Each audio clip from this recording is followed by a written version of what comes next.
Hi welcome to the Ganesh stories. ಇವತ್ತಿನ review match ಬಂದ್ಬಿಟ್ಟು G T versus S R H. G T ಆದ home ಗ್ರೌಂಡಲ್ಲಿ S R H ಅವರು ಇಲ್ಲಿ toss ಗೆದ್ಬಿಟ್ಟು ಒಂದೊಳ್ಳೆ ಬೌಲಿಂಗ್ನ ಆಯ್ಕೆ ಮಾಡಿಕೊಂಡ್ರು.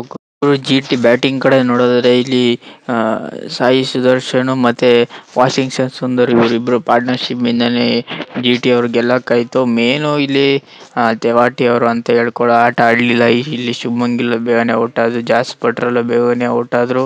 ಒಟ್ನಲ್ಲಿ ಇವರಿಬ್ರು ಪಾರ್ಟ್ನರ್ಶಿಪ್ ಇಂದಾನೆ 168ನ ಕಲೆಹಾಕಕ್ಕಾಯ್ತು ಗುರು. 5 ವಿಕೆಟ್ ಕಳ್ಕೊಂಡು ಇನ್ನೇನು ಎಸ್ ಆರ್ ಎಚ್ ಬೌಲಿಂಗ್ ನೋಡೋದಾದ್ರೆ ಇಲ್ಲಿ ನಿತೀಶ್ ಕುಮಾರ್ ರೆಡ್ಡಿ 1 ವಿಕೆಟ್ ತೆಗೆದ್ರೆ ಅಂತ ಹೇಳ್ಕೊಳ್ಳೋ ಈಶ್ವರ್ ಅವರು ಅಂತ ಹೇಳ್ಕೊಳ್ಳೋ ಆಟ ಆಡಲಿಲ್ಲ. ಒಟ್ನಲ್ಲಿ ಬಂದವರೆಲ್ಲ ಸಿಕ್ಕಾಪಟ್ಟೆ ರನ್ ಹೊಡ್ಸ್ಕೊಂಡ್ರು ಗುರು.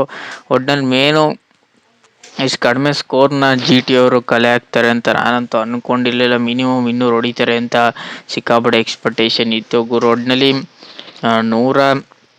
168ನ 5 ವಿಕೆಟ್ ಕಳ್ಕೊಂಡು ಪವರ್ ಪ್ಲೇ ಮಿಡಲ್ ಓವರ್ಗಳಲ್ಲಿ ಸಿಕ್ಕಾಪಟ್ಟೆ ರನ್ನ ಹೊಡೆಸ್ಕೊಳ್ಳಿಲ್ಲ. ಲಾಸ್ಟ್ ಓವರ್ಲಂತೂ ಸಿಕ್ಕಾಪಟ್ಟೆ ರನ್ನ ಹೊಡೆಸ್ಕೊಂಡ್ರು. ಮೇನು ವಾಷಿಂಗ್ಟನ್ ಸುಂದರ್ ಮತ್ತು ಸಾಯಿ ಸುದರ್ಶನ್ ಪಾರ್ಟ್ನರ್ಶಿಪ್ ಇಂದನೇ ಈ ಮ್ಯಾಚು ಇಷ್ಟು ಸ್ಕೋರ್ನ ಕಲೆ ಹಾಕಕ್ಕಾಯಿತು. ಒಟ್ನಲ್ಲಿ ಜಿ ಟಿ ಮ್ಯಾಚ್ನ ಗೆಲ್ತಾರೆ ಅಂತ ನಾನಂತೂ ಅಂದ್ಕೊಂಡಿರಲಿಲ್ಲ. ಒಟ್ನಲ್ಲಿ ಮೇನ್ ಗುರು 168ನ ಚೇಸ್ ಮಾಡೋಕ್ಕೆ ಕೊಟ್ಟರು. ಒಟ್ನಲ್ಲಿ 5 ವಿಕೆಟ್ ಕಳ್ಕೊಂಡು ಎಸ್ ಆರ್ ಎಚ್ ಅವ್ರಿಗೆ 168ನ ಚೇಸ್ ಮಾಡಕ್ಕೆ ಬಂದಿದೆ ಎಸ್ ಆರ್ ಎಚ್ ಅವರು. ಒಟ್ನಲ್ಲಿ ಒಂದೊಳ್ಳೆ ಟ್ರಾವೆಲ್ ಸಿಟ್ ಅಭಿಷೇಕ್ ಶರ್ಮಾ ಬೇಗನೆ ಔಟ್ ಆದರು ಗುರು. ಒಟ್ನಲ್ಲಿ ಅಭಿಷೇಕ್ ಶರ್ಮಾ 4 ಬಾಲ್ಗೆ ಇಲ್ಲಿ 6 ರನ್ ನೋಡಿದ್ರೆ ಇಲ್ಲಿ ಟ್ರಾವೆಲ್ ಸಿಟ್ ಅವರು ಬೇಗನೆ ಔಟ್ ಆದರು. ಮೊಹಮ್ಮದ್ ಸಿರಾಜ್ಗೆ ಇಲ್ಲಿ ಕ್ರೆಡಿಟ್ ಕೊಡಬೇಕು, ಅವರು ವಿಕೆಟ್ನ ತಕ್ಕೊಟ್ರು ಗುರು. ಒಟ್ನಲ್ಲಿ ಮೇನ್ ನೆಕ್ಸ್ಟ್ ಲೆವೆಲ್ ಆಟನ ಆಡಿದ್ರು ಇಲ್ಲಿ ಟ್ರಾವೆಲ್ ಸಿಡ್ ಅನ್ನೋದಕ್ಕಿಂತ ಇಲ್ಲಿ ಬೇಗನೆ 0ಗೆ ಔಟ್ ಆದರು. ಫಸ್ಟ್ ಓವರಲ್ಲಿ ಬೇಗನೆ ಮೊಹಮ್ಮದ್ ಸಿರಾಜು ಒಂದು ಕ್ರೂಷಿಯಲ್ ವಿಕೆಟ್ ತಕ್ಕೊಟ್ರೆ ಇಲ್ಲಿ ಅಭಿಷೇಕ್ ಶರ್ಮಾ ಬೇಗನೆ ಔಟ್ ಆದರು. ಅವರಿಂದ ಇಲ್ಲಿ ಇಶಾನ್ ಕಿಶನ್ ಅಂತ ಹೇಳ್ಕೊಳ್ಳೋ ಆಟ ಆಡಲಿಲ್ಲ, ಕ್ಲಾಸನ್ನು ಅಂತ ಹೇಳ್ಕೊಳ್ಳೋ ಆಟ ಆಡಲಿಲ್ಲ, ನಿತೀಶ್ ಕುಮಾರ್ ರೆಡ್ಡಿನೂ ಏನು ಅಂತ ಹೇಳ್ಕೊಳ್ಳೋ ಪಾರ್ಟ್ನರ್ಶಿಪ್ ಯಾರೋ ಬರಲಿಲ್ಲ ಗುರು. ಮೇನು ಜಿ ಟಿ ಬೌಲರ್ಗೆ ಕ್ರೆಡಿಟ್ ಕೊಡಬೇಕು. ಇಲ್ಲಿ ಹೋಮ್ ಗ್ರೌಂಡ್ ಅಡ್ವಾಂಟೇಜ್ನ ಜಿ ಟಿ ಅವರು ತುಂಬ ಚೆನ್ನಾಗಿ ತೊಗೊಂಡ್ರು. ಇಲ್ಲಿ 86 ರನ್ಗೆ ಎಸ್ ಆರ್ ಎಚ್ ಅವರು ಬೇಗನೆ ಔಟ್ ಆದರು. ಮಿನಿಮಮ್ 100 ರನ್ ಇವರು ಹೊಡಿಲಿಲ್ಲ, 15 ಓವರ್ಗೇನೆ ಆಲ್ ಔಟ್ ಆದರು. ಒಟ್ನಲ್ಲಿ ಮೇನು ಇಲ್ಲಿ ಜಿ ಟಿ ಬೌಲಿಂಗ್ ಕಡೆ ನೋಡಿದ್ರೆ ಇಲ್ಲಿ ಮೊಹಮ್ಮದ್ ಸಿರಾಜ್ ಒಂದು ಕ್ರೂಷಿಯಲ್ ವಿಕೆಟ್ ತಕ್ಕೊಟ್ರೆ ಇಲ್ಲಿ ರಬಾರ್ಡ್ ಅವರು 3 ವಿಕೆಟ್ ತಕ್ಕೊಟ್ರು. ಹೇಜಲ್ವುಡ್ ಅವರು ಇಲ್ಲಿ 3 ಕ್ರೂಷಿಯಲ್ ವಿಕೆಟ್ ತಕ್ಕೊಟ್ರು. ಇಲ್ಲಿ Prasidh Krishna 2 crucial wicket, Rashid Khan 1 crucial wicket ತಕ್ಕೊಟ್ರು. ಯಾವಾಗ ಅಭಿಷೇಕ್ ಶರ್ಮಾ ಸೈಡ್ ಅವರು ಔಟ್ ಆದರು ಅಲ್ಲಿಂದನೇ ಮ್ಯಾಚ್ ಸಿಕ್ಕಾಪಟ್ಟೆ ಕಷ್ಟ ಆಯಿತು ಎಸ್ ಆರ್ ಎಚ್ ಅವ್ರಿಗೆ. ಮೇನು ಕ್ಲಾಸನ್ನು ಇಶಾನ್ ಕಿಶನ್ ಪಾರ್ಟ್ನರ್ಶಿಪ್ನು ಇವರು ಬಿಲ್ಡ್ ಮಾಡೋಕ್ಕೆ ಕೊಡಲಿಲ್ಲ. ಅದರಿಂದನೇ ಮ್ಯಾಚ್ ಸಿಕ್ಕಾಪಟ್ಟೆ ಒಂದು ಸೈಡ್ ಆಗೋ ಚಾನ್ಸ್ ಸಿಕ್ಕಾಪಟ್ಟೆ ಎದ್ದು ಕಾಣ್ತಿತ್ತು. ಒಟ್ನಲ್ಲಿ 168 ಎಸ್ ಆರ್ ಎಚ್ಗೆ ಏನು ದೊಡ್ಡ ಮೊತ್ತ ಅಲ್ಲ ಗುರು. ಗೆಲ್ಲ ಮ್ಯಾಚ್ನ ಇವರೇ ಸೋತ್ರ ಅಂತ ನನಗೇನೋ ಕಾಣಿಸ್ತು. ಒಟ್ನಲ್ಲಿ main power play minimum almost ಇಲ್ಲಿ ನೋಡೋದಾದ್ರೆ 5 ವಿಕೆಟ್ ಕಳ್ಕೊಂಡಿದ್ರು. ಮ್ಯಾಚ್ ಸಿಕ್ಕಾಪಟ್ಟೆ ಕಷ್ಟ ಆಯಿತು ಗುರು. ಒಟ್ನಲ್ಲಿ ಪವರ್ ಪ್ಲೇ ಮಿಡಲ್ ಓವರ್ಗಳಲ್ಲಿ ಎಸ್ ಆರ್ ಎಚ್ ಅವರು ಅಂತ ಹೇಳ್ಕೊಳ್ಳೋ ಪಾರ್ಟ್ನರ್ಶಿಪ್ ಬರಲಿಲ್ಲ, ಯಾರಿಂದನೂ ಅಂತ ಹೇಳ್ಕೊಳ್ಳೋ ಆಟ ಆಡಲಿಲ್ಲ. ಮೇನು ಕ್ಲಾಸನ್ನಿಂದ ಇಶಾನ್ ಕಿಶನ್ನಿಂದ ಅಂತ ಹೇಳ್ಕೊಳ್ಳೋ ಆಟ ಆಡಲಿಲ್ಲ. ಅದರಿಂದನೇ ಎಸ್ ಆರ್ ಎಚ್ ಅವರು ಸೋಲ್ ಕಡೆ ಮುಖ ವಹಿಸ್ಕೊಂಡ್ರು. ಮೇನು ಜಿ ಟಿ ಅವರು 11 ಮ್ಯಾಚಲ್ಲಿ 7 ಮ್ಯಾಚ್ನ ಗೆದ್ದು ಸಿಕ್ಕಾಪಟ್ಟೆ ಟೇಬಲ್ ಟಾಪಲ್ಲಿ ಹೋದರು. 1ನೇ ಸ್ಥಾನದಲ್ಲಿ ಅವರೇ. ಜಿ ಟಿ ಅವರು ಈ ಟೂರ್ನಮೆಂಟಿಂದ ಆಚೆ ಇರೋ ಚಾನ್ಸಸ್ ಸಿಕ್ಕಾಪಟ್ಟೆ ಇರ್ತಿತ್ತು. ಆದರೆ RR ಮೇಲೆ ಮ್ಯಾಚ್ನ ಗೆದ್ದುಕೊಂಡು ಈಗ ಟೇಬಲ್ ಟಾಪಲ್ಲಿ 1ನಲ್ಲಿದ್ದಾರೆ. ಎಸ್ ಆರ್ ಎಚ್ ಮೇಲೂ ಟೇಬಲ್ ಟಾಪಲ್ಲಿ 1ನಲ್ಲಿದ್ದಾರೆ. ಒಟ್ನಲ್ಲಿ ರನ್ ರೇಟ್ ತುಂಬ ಚೆನ್ನಾಗಿದೆ S R H G T ಕಡೆ. ಒಟ್ನಲ್ಲಿ 12 ಮ್ಯಾಚಲ್ಲಿ 8 ಮ್ಯಾಚ್ ಗೆದ್ದಿದ್ದಾರೆ, 4 ಮ್ಯಾಚ್ ಸೋತವ್ರೆ, 16 ಪಾಯಿಂಟ್ನ ಕಲೆ ಹಾಕೋರು ಗುರು. ಒಟ್ನಲ್ಲಿ S R H versus G T pre video ನಾನು ಹೇಳಿದ್ದೆ, ಜಿ ಟಿ ಅವರು ಗೆಲ್ತಾರೆ, ಆದರೆ ಎಸ್ ಆರ್ ಎಚ್ ಅವರು ಸಿಕ್ಕಾಪಟ್ಟೆ ಡಾಮಿನೇಟ್ ಮಾಡ್ತಾರೆ ಅಂತ. ಆದರೆ ಜಿ ಟಿ ಅವರು ಎಸ್ ಆರ್ ಎಚ್ನ ಡಾಮಿನೇಟ್ ಮಾಡಿದ್ರು ಗುರು. ಒಟ್ನಲ್ಲಿ ಜಿ ಟಿ ಅವರು ಈ ಮ್ಯಾಚ್ನ ಗೆದ್ದು ಟೇಬಲ್ ಟಾಪಲ್ಲಿ ಹೋದ್ರು. ಮೇನು ಜಿ ಟಿ ಅವರ ಬೌಲಿಂಗ್ ಕ್ರೆಡಿಟ್ ಕೊಡಬೇಕು. ಒಟ್ನಲ್ಲಿ ಬಂದವರೆಲ್ಲ ಸಿಕ್ಕಾಪಟ್ಟೆ 3 ಕ್ರೂಷಿಯಲ್ ವಿಕೆಟ್ಗಳನ್ನ ತೆಗಿಯೋದಾಗಲಿ, ಕ್ಯಾಚಿಂಗ್ ಫೀಲ್ಡಿಂಗ್ ವಿಚಾರದಲ್ಲಿ ಜಿ ಟಿ ಅವರು ಸಿಕ್ಕಾಪಟ್ಟೆ ನಿಗಾ ವಹಿಸ್ಕೊಂಡ್ರು. ಒಟ್ಟಲ್ಲಿ G T versus S R H ಅಲ್ಲಿ ಜಿ ಟಿ ಅವ್ರಿಗೆ ಗೆದ್ರು ಗುರು. ಎಸ್ ಆರ್ ಎಚ್ ಅವರು ಮ್ಯಾಚಲ್ಲಿ ಸೋತರು. ಜಿ ಟಿ ಅವರು ಟೇಬಲ್ ಟಾಪಲ್ಲಿ ಅವರೇ ಗುರು. ಒಟ್ಟಿನಲ್ಲಿ ವರ್ಸಸ್ ಕೆ ಕೆ ಆರ್ ಇವತ್ತಿನ ಪ್ರಿವ್ಯೂ ಮ್ಯಾಚ್ ಗುರು KKRದ ಹೋಮ್ ಗ್ರೌಂಡಲ್ಲಿ ಇಲ್ಲಿ ಮಿನಿಮಮ್ ಸ್ಕೋರ್ ಬಂದ್ಬಿಟ್ಟು ಯಾರು 200 ಹೊಡಿತಾರೋ ಅವ್ರ ಮ್ಯಾಚ್ಗೆಲ್ಲ ಚಾನ್ಸಸ್ ಸಿಕ್ಕಾಬಟ್ಟೆ ಇದೆ. ಒಟ್ನಲ್ಲಿ RCB ಕಡೆ ಸಿಕ್ಕಾಬಟ್ಟೆ ಮ್ಯಾಚ್ಗೆಲ್ಲ ಚಾನ್ಸಸ್ ಸಿಕ್ಕಾಬಟ್ಟೆ ಎದ್ದು ಕಾಣ್ತಿದೆ ಗುರು. KKR ಅವರು ಮ್ಯಾಚ್ನ ಸೋತ್ಕೊ ಬರ್ತಿದೆ, RCB ಅವರು ಮ್ಯಾಚ್ನ ಗೆದ್ಕೊ ಬರ್ತಿದ್ದಾರೆ. ಒಟ್ನಲ್ಲಿ KKR ಹೋಮ್ ಗ್ರೌಂಡ್ ಅಡ್ವಾಂಟೇಜ್ ನನ್ನ ಪ್ರಕಾರ ಡೌಟು ತಗೊಳ್ಳೋದು.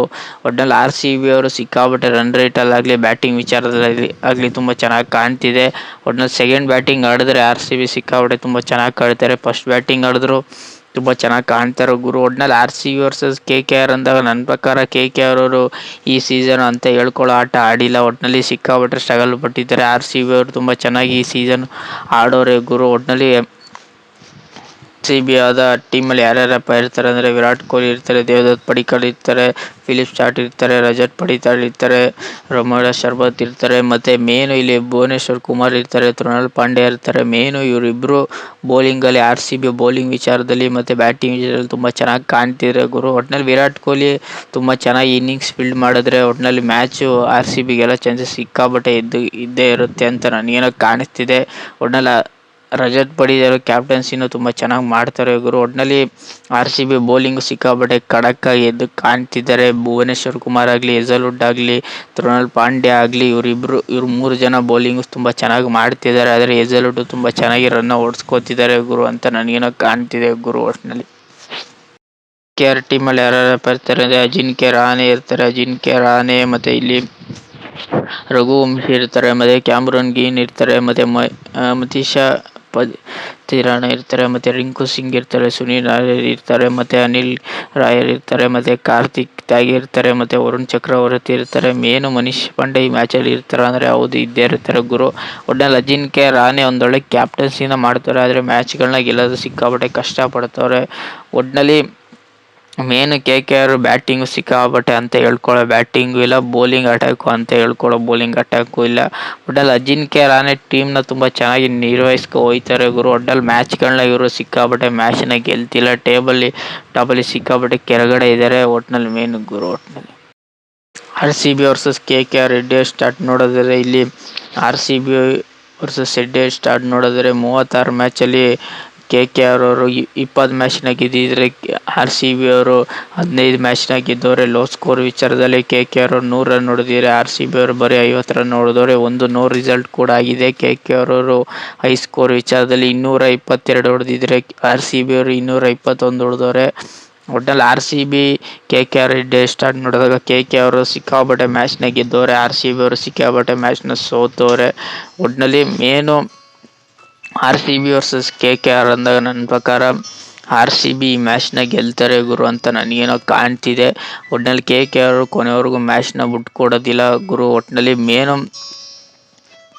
ಮೇನು RCB ಟೀಮ್ಗಳಲ್ಲಿ ಟೀಮು ತುಂಬ ಚೆನ್ನಾಗಿ ಕಾಣ್ತಿದೆ. KKR ಟೀಮು ಅಂತ ಹೇಳ್ಕೊಳ್ಳೋ ಟೀಮ್ ಇಲ್ಲ, ಬ್ಯಾಟಿಂಗ್ ವಿಚಾರದಲ್ಲಿ KKR ಅಂತ ಹೇಳ್ಕೊಳ್ಳೋ ಟೀಮ್ ಇಲ್ಲ, ಬೌಲಿಂಗ್ ವಿಚಾರದಲ್ಲಿ ಅಂತ ಹೇಳ್ಕೊಳ್ಳೋ ಟೀಮ್ ಇಲ್ಲ ಗುರು. KKRಲ್ಲಿ ಒಟ್ಟಲ್ಲಿ ಬೌಲಿಂಗ್ ಬ್ಯಾಟಿಂಗ್ ಕೊರತೆ ಎದ್ದು ಕಾಣ್ತಿದೆ. RCBಲಿ ಒಂಚೂರು ಒಂದೊಂದು ಮ್ಯಾಚು ತುಂಬ ಚೆನ್ನಾಗಿ ಆಡೋದಿಲ್ಲ ವಿರಾಟ್ ಕೊಹ್ಲಿ. ಈ ಮ್ಯಾಚ್ನ ತುಂಬ ಚೆನ್ನಾಗಿ ಆಡ್ತಾರೆ ಅಂತ ನನಗೇನೋ ಕಾಣಿಸ್ತಿದೆ. RCB ವರ್ಸಸ್ KKRಲ್ಲಿ KKR ಈ ಮ್ಯಾಚ್ನ ಗೆಲ್ಲೋದಿಲ್ಲ, RCB ಈ ಮ್ಯಾಚ್ನ ಗೆಲ್ತಾರೆ. ಆದರೆ ಹೋಮ್ ಗ್ರೌಂಡ್ ಅಡ್ವಾಂಟೇಜ್ KKRಗೆ ಇದ್ದೇ ಇರುತ್ತೆ ಗುರು. ಒಟ್ನಲ್ಲಿ